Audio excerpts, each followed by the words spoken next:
Assalamu alaikum guys, and welcome to another episode of Smile to Jannah. Ladies and gentlemen, today's story is something which is not a one-off. As you guys can see on the screen, a girl of 11, a 11-year-old white girl and her mum were stabbed in Leicester Square, central London. This was the guy that saved them. Abdullah, who's 29, who is a security guard. He's a migrant, he's Pakistani, and he's a Muslim. Ironically enough, his name is Abdullah, which is slave of Allah. This individual saw this happening and not my words, he jumped on the attacker and kicked the knife away from him. I'm sure the people that live in the UK know nowadays the culture is somewhat different. You see someone being attacked, the most people will do is take a video or a picture.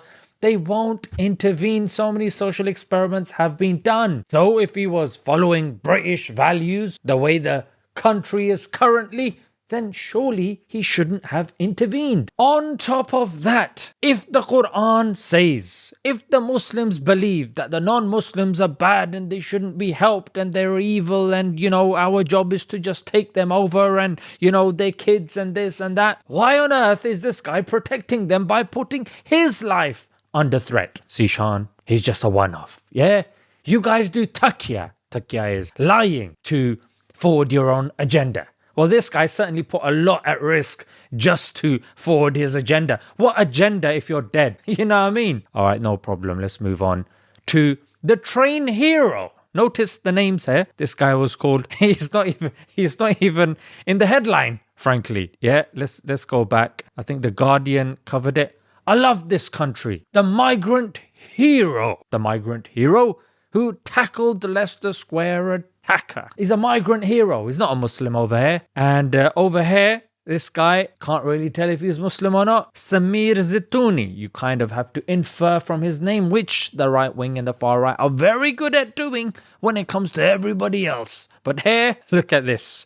GB News reporting the name of the train hero. I just can't do it. So this was Samir Zitouni. And Samir Zitouni was credited for saving multiple lives during a mass stabbing on a train. And he woke up in hospital. Yes, he got stabbed as well. He was of those people that was stabbed. Ladies and gentlemen, the case for Muslims just being evil and pray after our women and children is just not feasible with the amount of contrary evidence. Okay, you might be thinking, fair enough. This guy got stabbed, but he still wanted to protect his agenda. This guy got stabbed for God's sake. He's credited as saving multiple lives. If he's just trying to, I just got to blend in here. Why why get stabbed yourself, frankly? Yeah?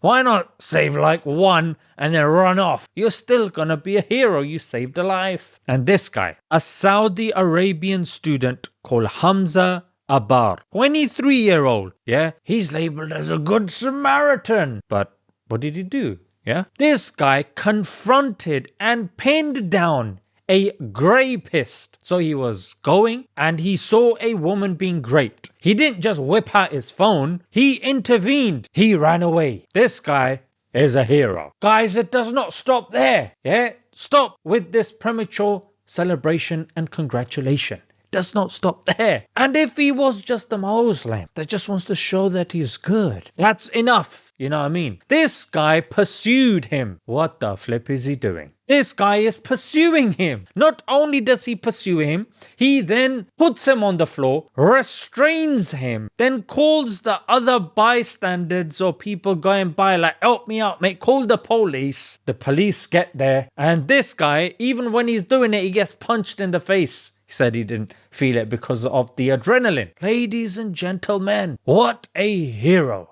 And frankly, if you look at the Muslim majority countries, this is no small feat. Like, this happens regularly. Here, I've given you 3 examples. There's probably plenty more and people are upset. Why didn't you cover him? Why didn't you cover him?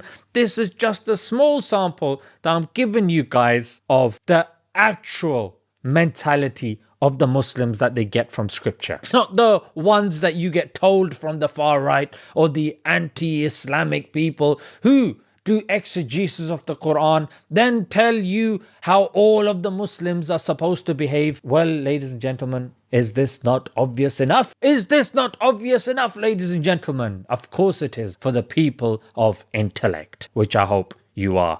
Ladies and gentlemen, I think I made my point. Let's leave it there. Until next time, Assalamu alaikum.